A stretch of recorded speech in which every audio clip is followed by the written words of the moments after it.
Whether you're using disposable 1-pound propane tanks or have a larger refillable tank, preserving propane is helpful while overlanding.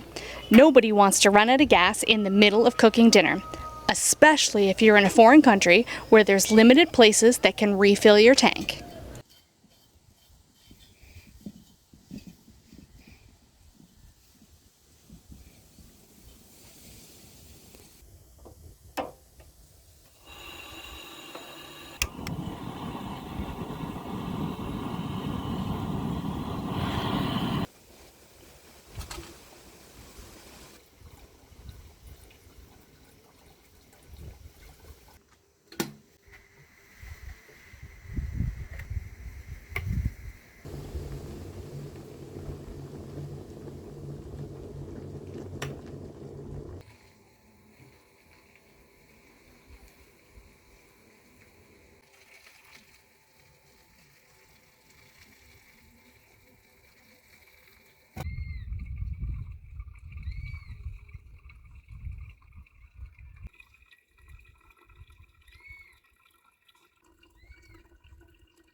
Follow our adventures for more overlanding tips, gear reviews, and great travel.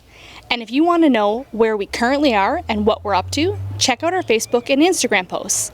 Thanks for watching, and we'll see you on the next amazing adventure.